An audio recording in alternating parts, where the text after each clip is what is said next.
Vamos a empezar entonces con, digamos, o recordando o orientando esto digamos, a la bacteriología. Pues vamos a hablar mucho, aunque esto tiene aplicaciones en todos los aspectos de la microbiología, digamos, sí son muy importantes o son centrales las bacterias. Para aquellos ya canositos así como yo, pues recordaremos que la formación que recibimos en la universidad pues nos llevó a asociar mucho, bueno, cuando pensamos en una bacteria, posiblemente pensamos en placas microscópicas, en tinciones, como el Gram, listo, y esa era un poco la imagen, la visión que teníamos de las bacterias, y esto venía acompañado de otras tecnologías como las técnicas de cultivo, listo, que las hemos y se siguen utilizando mucho.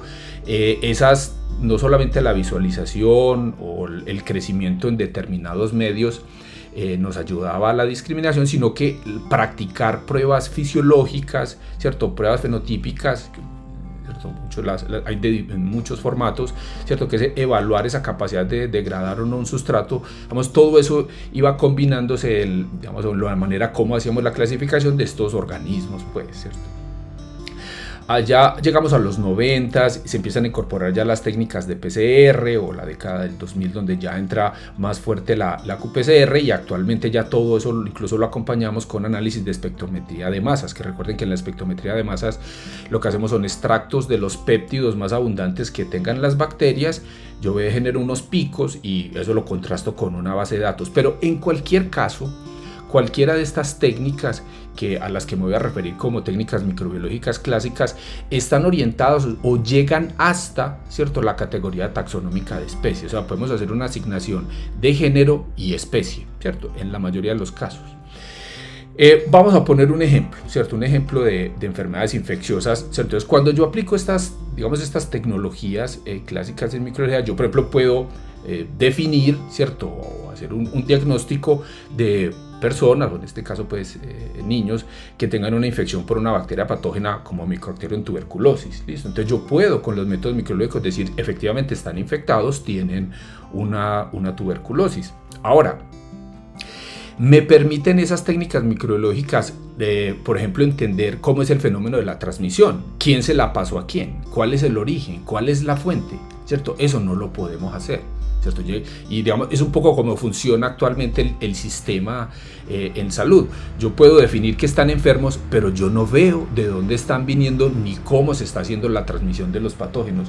Eso no lo puedo resolver con estas tecnologías. Entonces ahí tenemos un problema de resolución que, digamos, es heredado o se arrastra desde, digamos, la época de Koch, ¿cierto? Desde finales del siglo XIX, principios del siglo XX, que fue donde se plantearon las estrategias que en muchos sitios aún pues seguimos utilizando para estudiar, hacer asignaciones taxonómicas de las bacterias. Y aquí el tema central es la fuente, ¿cierto? O sea, si yo quiero determinar el origen, ¿cierto?, que sería muy importante en el caso pues de las ciencias forenses, yo tengo que tener con claridad cuál es la fuente, cómo se está dando la distribución, cómo se está moviendo, y, digamos, entender eso o tener esa resolución para resolver eso. Entonces, por ejemplo, yo puedo hacer asignaciones de la pertenencia de un microorganismo a un individuo, a una persona, listo.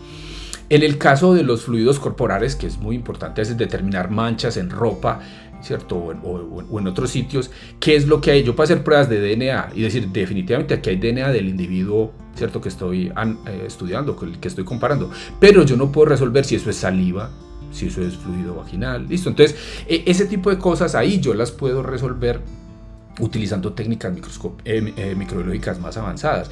Incluso, como ya sabemos que hay una ubicación particular de ciertos microorganismos en ciertos ecosistemas o en ciertos nichos, podemos hacer geolocalización, ¿cierto? De encontrar un suelo en una bota, ¿cierto? No sé, en llantas de un carro, restos de suelo, ya se puede hacer ese monitoreo. Se podría hacer, yo puedo comparar, hay microorganismos que son indicadores de ciertos ecosistemas o de ciertos sitios geográficos. Listo.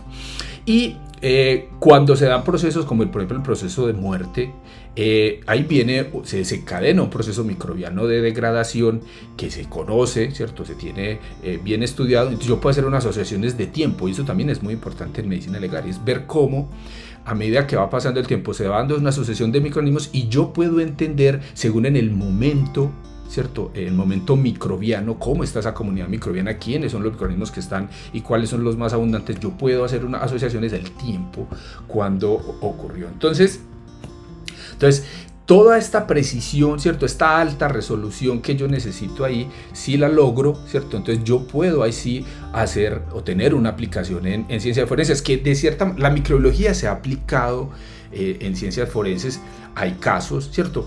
Pero uno ve que realmente esto tiene muchísimo más valor o muchísima más aplicación en el momento en que tenemos acceso a estas técnicas de alta resolución. Entonces, volviendo a como empezamos la charla, ¿cierto? Aunque con métodos microbiológicos podemos tener esta asociación ahora de las bacterias, al día de hoy, sobre todo con los análisis o lo que nos ha dado la genómica, la transcriptómica y la bioinformática, ya la visión que tenemos de los microorganismos es distinta. Es una visión muchísimo más precisa y podemos hacer muchas predicciones a partir de la información genómica. Entonces, una de las cosas de rutina que ya se hace es generar los genomas de las bacterias. Esto sigue bajando pues de precio, pero no solamente el tema de la secuenciación, sino que cada vez somos capaces de hacer análisis mucho más complejos y tenemos bases de datos más grandes, y eso aquí es clave. Entonces, en el momento en que yo utilizo ya información genómica para o metagenómica para este tipo de análisis, ya, ¿cierto? Entro en el terreno del Next Generation Microbiology, ¿cierto? La combinación de microbiología, genómica y bioinformática, y ahí ya sí puedo empezar a tener la resolución que no tengo con los métodos clásicos. Entonces, por ejemplo, la fuente. Aquí ya sí se sabe, este tipo de estudios pues, nos permite rastrear cómo se da la transmisión de un microorganismo entre un individuo y otro. Si un individuo tocó a otro, estuvo expuesto con otro y le transmitió, ¿cierto? O, digámoslo, le permitió la colonización por un microorganismo que era propio. Este tipo de análisis también nos permite ver, por ejemplo, la migración de los patógenos entre ciudades, entre países o incluso entre continentes. Eso ya lo estamos haciendo. Entonces, todas estas herramientas, ¿cierto? Digamos, incorporar esto nos da esa capacidad resolutiva que ahí, digamos, cobra muchísimo más valor en el tema de las ciencias forenses. Entonces, digamos que podamos hacer análisis del genoma, que podamos hacer análisis filogenómico, ¿cierto? Un análisis filogenómico es mucho más preciso que un análisis filogenético porque estamos analizando muchos más loci en el genoma, hacer análisis de metagenoma, estudiar los microbiomas o las comunidades microbianas, ¿cierto? Aquí ya empezamos a ver, ¿cierto? O a entender cómo los microorganismos pueden ser indicadores confiables para resolver preguntas. Aquí tenemos que ir nuevamente a un concepto que vamos a estar refiriéndonos un poco en la charla, y es el de especie. Listo.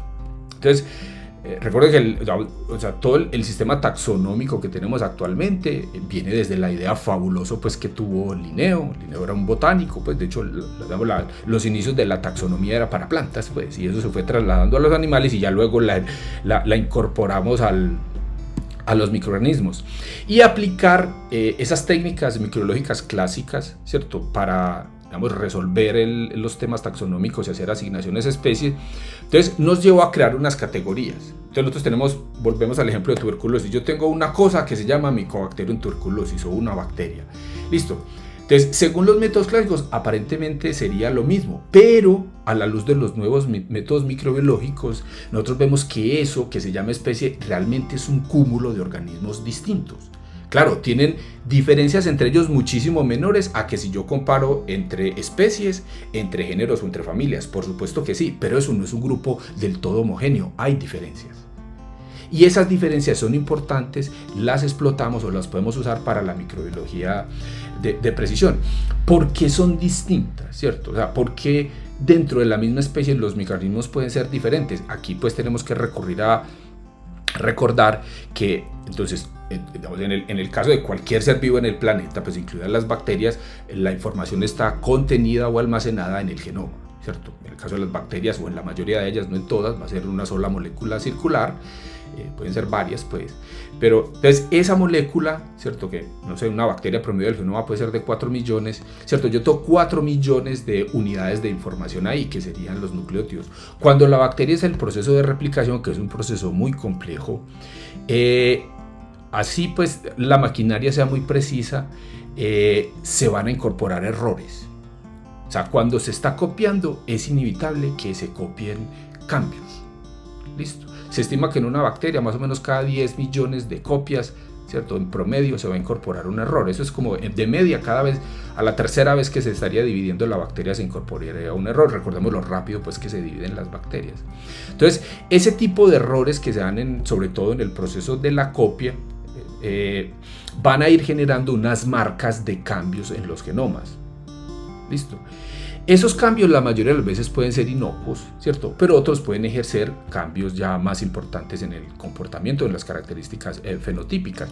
Los cambios más comunes que se observan, ¿cierto? Lo que hemos visto en los análisis genómicos son cambios de un solo nucleótido, que pues aquí serían single nucleotide variants, o de lesiones. Son muy comunes las pérdidas, son igual de comunes las de lesiones casi que los cambios de un solo nucleótido. Se puede perder un fragmento de un gen completo o incluso varios genes. Entonces, esos cambios que van ocurriendo van haciendo que aparezcan nuevas versiones del genoma, pero son cambios sutiles inicialmente.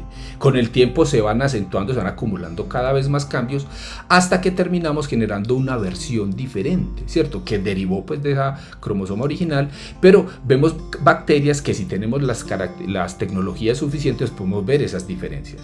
Entonces, eso que llamamos especie es un cúmulo, ¿cierto? De la historia evolutiva de los cambios que se han fijado en ese grupo, ¿cierto? De todos modos hay una dirección evolutiva que hace que la bacteria no se salga mucho. Si es una mutación muy grave, pues la bacteria no se va a dividir.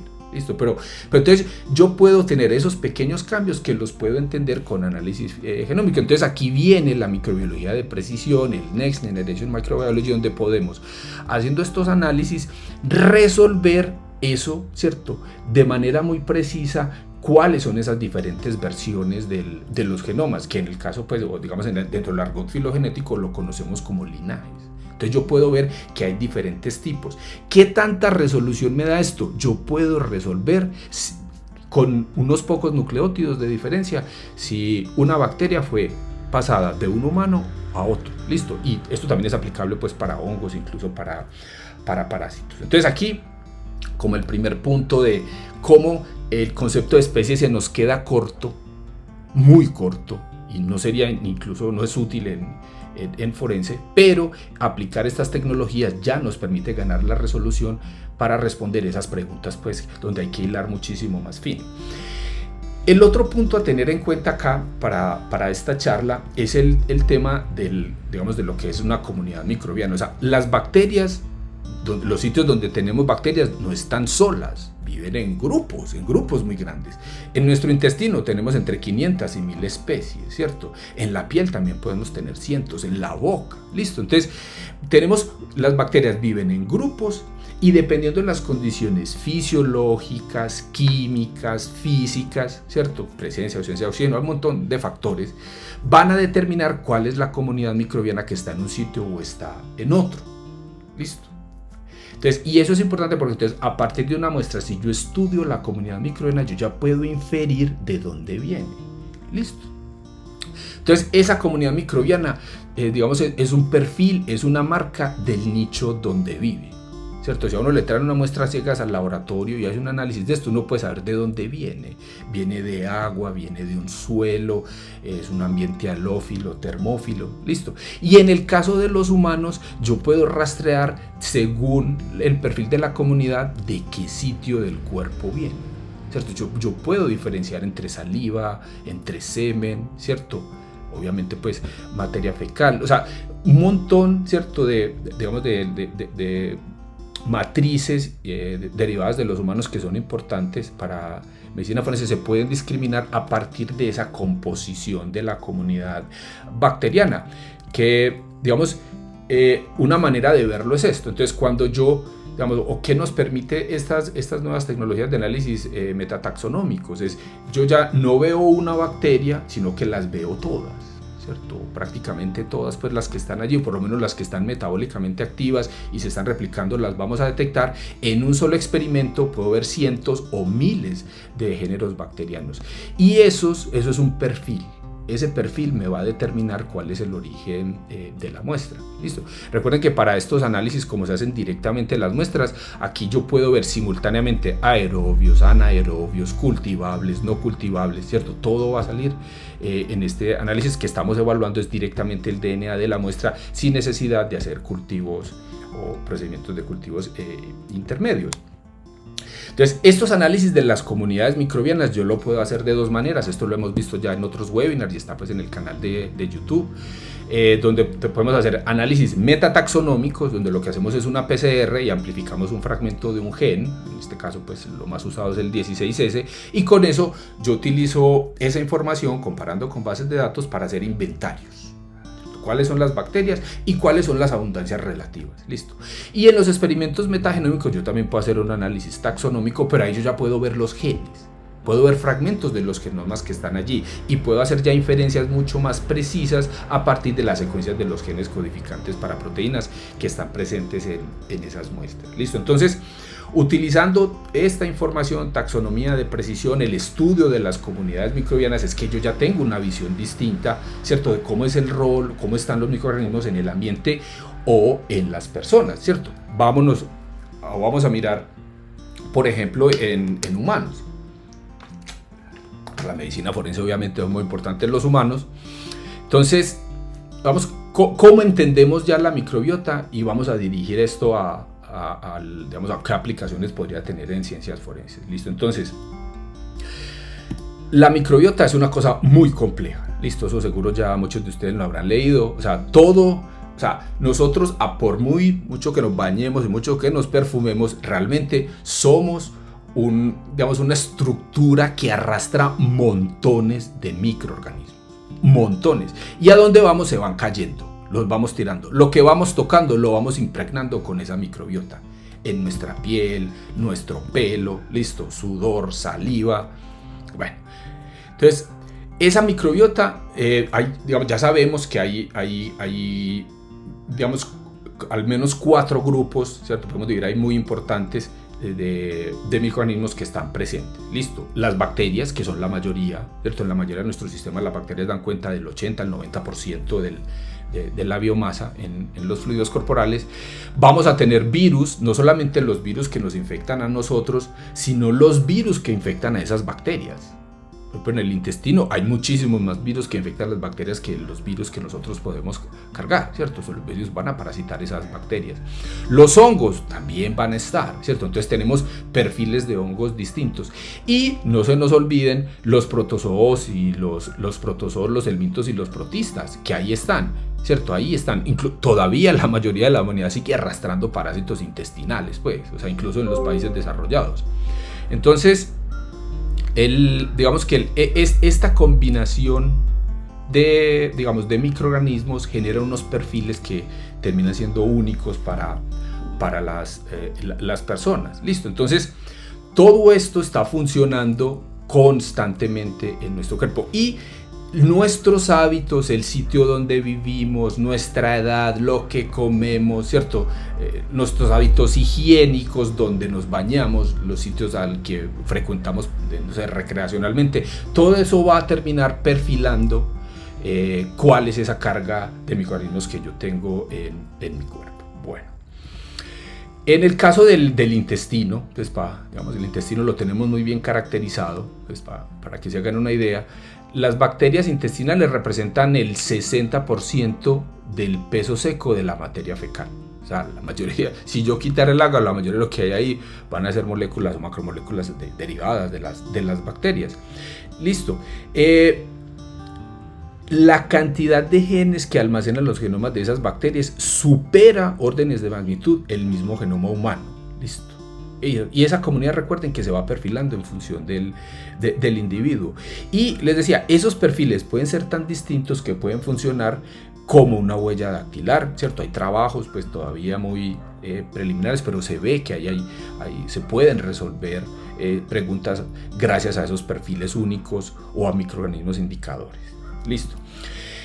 La microbiota, o sea, nosotros sabemos que esto existía desde antes de que existiera el secuenciamiento NGS. O sea, hay artículos del 2000, ¿cierto? De la primera mitad de la década del 2000, donde ya se habla de que en el intestino pueden haber cientos de especies de bacterias distintas. Pero con las técnicas que teníamos en esa época, se tenía el concepto, pero era muy difícil estudiarlo, no teníamos una manera muy precisa. La microbiología de precisión ya nos hace ver esto de manera muchísimo más clara, y digamos, ahí es donde está el interés o por qué se habla de que estas técnicas se pueden aplicar ahora en ciencias forenses. Entonces, volviendo a lo que ya hemos mencionado, somos unas estructuras que sirven de anclaje, ¿cierto? Llevamos un mundo de microorganismos a donde nosotros vamos, y esos mundos de microorganismos son diferentes entre las personas, van a variar. Bueno, entonces digamos, ¿cuál es el punto pues aquí donde vamos a unir las dos cosas? Y es la microbiología de precisión, microbiología de alta resolución. Y vamos a hablar de casos o cosas importantes, o digamos, no importantes, pero aplicaciones que consideramos que son relevantes, que ya tienen pues incluso hay literatura pues que habla del éxito, de cómo aplicarlo en ciencias forenses. Vamos a empezar tengo seleccionados pues algunos ejemplos. Entonces, vamos a hablar de las infecciones nosocomiales. Miren, las infecciones nosocomiales son importantes. Recuerden pues que sobre todo pues en las economías desarrolladas se hacen demandas incluso asociados cuando se presentan este tipo de eventos.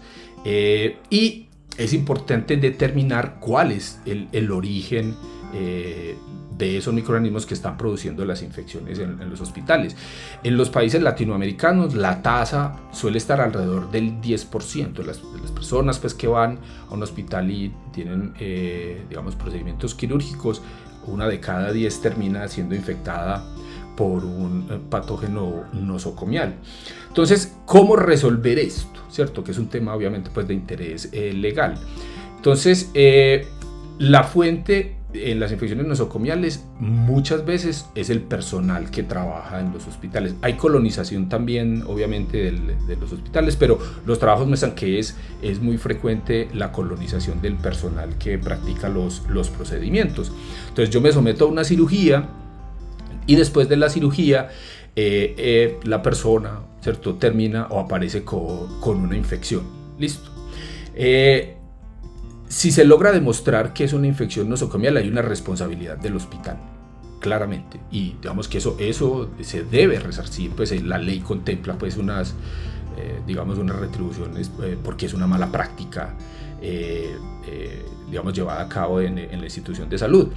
Pero aquí la microbiología clásica no sirve, de pronto eso nos deja un poco afuera, digamos, aquí en los países latinoamericanos, que no tenemos una aplicación masiva de este tipo de técnicas, porque si yo identifico el microorganismo utilizando, digo, no sé, eso es una Klebsiella, eso es una pseudomona, ¿cierto? Incluso llegando a especie, eso no es suficiente para asignarle, ¿cierto?, o decir que hay una responsabilidad, ¿cierto? Ahí sigue habiendo como un vacío. Si yo a este tipo de casos le aplico tecnologías basadas en genoma, yo puedo, a partir directamente de la pus o de la lesión, o incluso puedo hacer cultivos también, yo hago el secuenciamiento genómico del microorganismo, yo puedo rastrear la presencia no del microorganismo y la especie, sino del genoma de ese microorganismo en el personal. Entonces yo puedo saber quiénes están colonizados, quiénes son portadores, y así haya varias personas colonizadas con la misma especie, yo puedo identificar cuál es la fuente.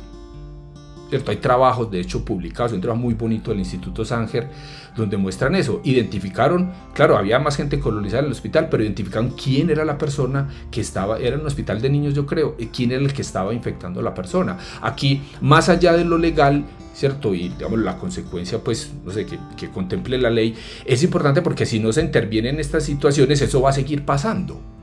¿Cierto? Vamos a seguir teniendo que, como una rifa, que de cada 10 uno va a salir, ¿cierto? Se tiene que identificar, y después de que se identifica a la persona, hay maneras de que se trate, ¿cierto? Como que se controle la transmisión. Listo, entonces, esto es como el primer punto que tenía a cabo, la primera aplicación pues a consideración.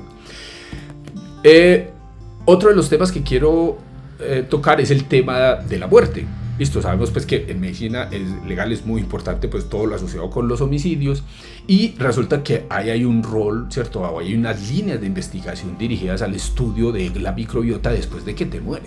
Listo, entonces ese estudio, ¿cierto? O ese conjunto de microorganismos pues que hay ahí, o se conoce como la tanatomicrobiota, ¿cierto? Asociada con la muerte.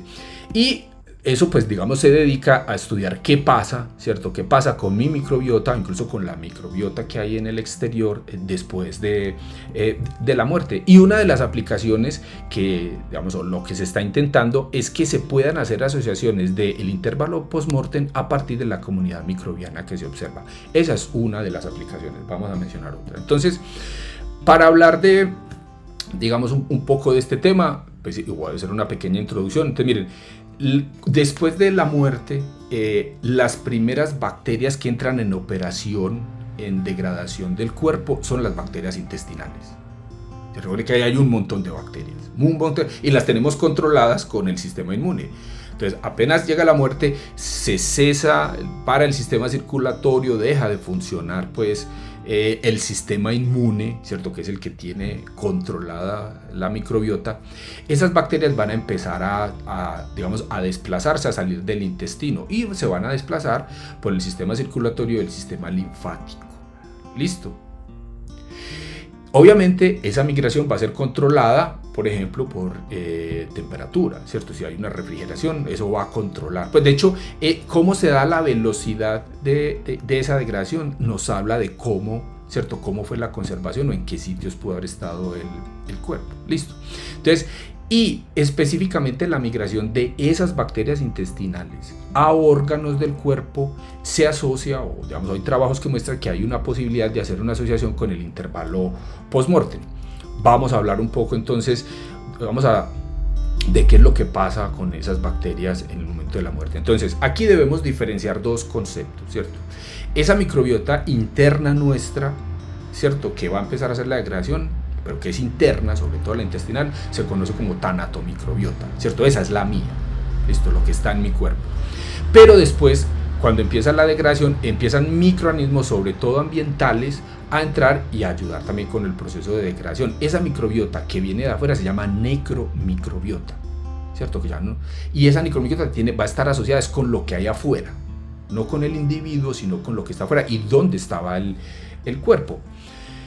Entonces, habíamos hablado pues que se da esa migración de las bacterias intestinales a otros órganos. Por ejemplo, aquí se sabe que no solamente la refrigeración, sino el consumo de alimentos o sustancias prohibidas o venenos afecta a eso. Entonces, por ejemplo, ver una alteración en el proceso de degradación natural, o cómo se van dando la sucesión de las bacterias en ese proceso de degradación, me puede dar a mí sospechas de la presencia de venenos o del uso pues de sustancias prohibidas.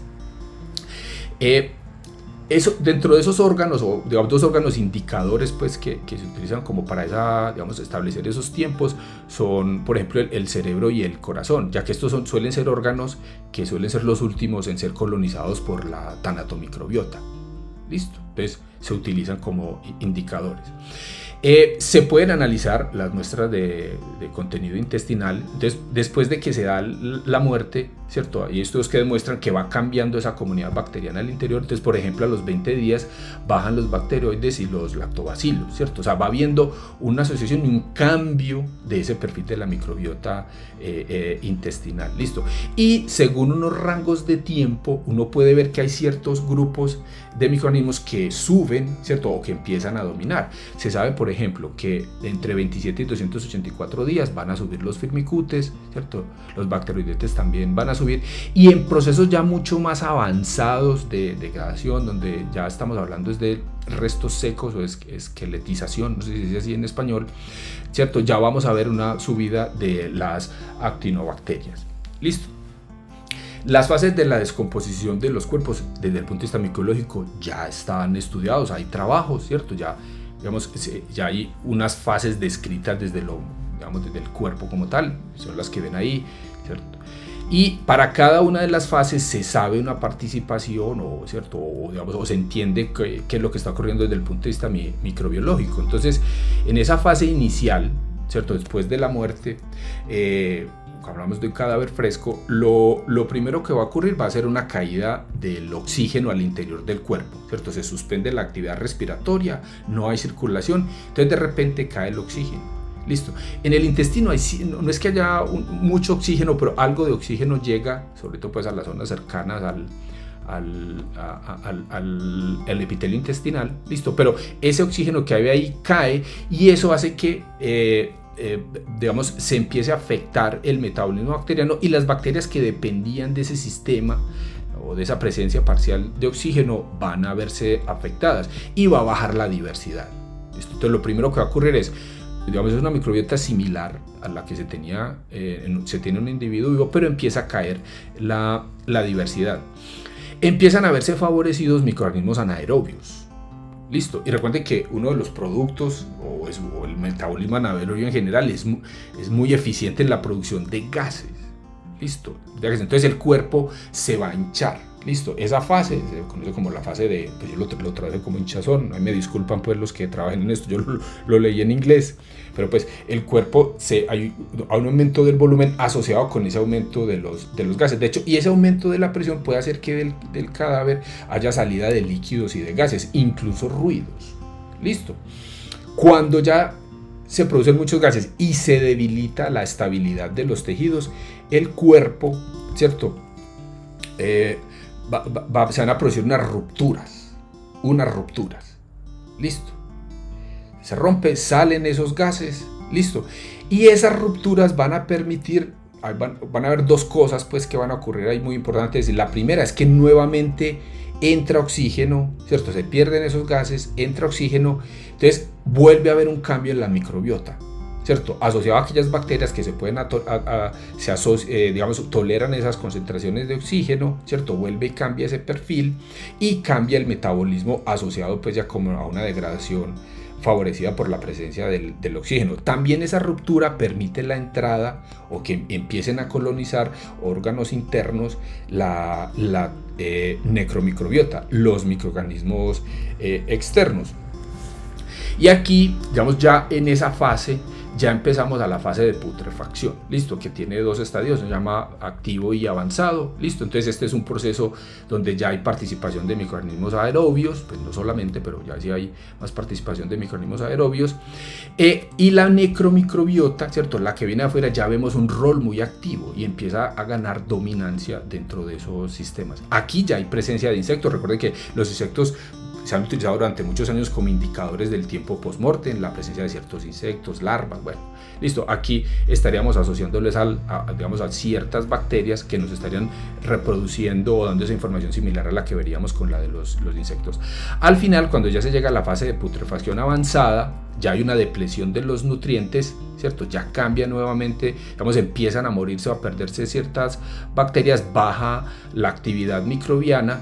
Y al final, ya cuando quedan ya el esqueleto o los restos, sobre todo va a haber necromicrobiota. Ya se ha perdido la tanatomicrobiota, no está, digamos, no tenía la capacidad de subir en estas condiciones, y esa necromicrobiota va a reflejar mucho la microbiota del suelo, ¿cierto? ¿Dónde estaba el cadáver? Ahí, eso es lo que va a terminar. Y de hecho termina siendo una asociación, ¿cierto? Si yo muevo el cadáver, los restos de sitio, no va a haber una concordancia entre la microbiota del suelo, ¿cierto?, con la que yo estoy observando en los restos óseos. Bueno, aquí hay otra cosa interesante a tener en cuenta, y es cuando son cadáveres que se abandonan en el ambiente, y ese sitio donde se da todas esas fases de degradación, ¿cierto?, va a terminar afectando el suelo, porque van a caer restos, todo, ¿cierto?, y esa microbiota pues del cadáver, y se genera un ambiente, ¿cierto?, o digamos, desde el punto de vista microbiológico hay una zona particular con un perfil asociado a la presencia del cadáver, y eso se llama la isla de descomposición cadavérica. Entonces, lo mismo, si se mueven los restos, yo puedo ver que ahí, digamos, no coincidiría si no encontramos una isla desde el punto de vista microbiológico, una isla de descomposición cadavérica. Esa alteración obviamente se pierde con el tiempo, ¿cierto? Si yo dejo que pasa mucho tiempo, ya esto nuevamente se va a estabilizar la microbiota con el consumo de esos nutrientes, pues similar a lo que se tiene en el resto del suelo. Listo. En el caso de cadáveres abandonados en sistemas acuáticos o muerte por ahogamiento, también los microorganismos juegan un rol importante.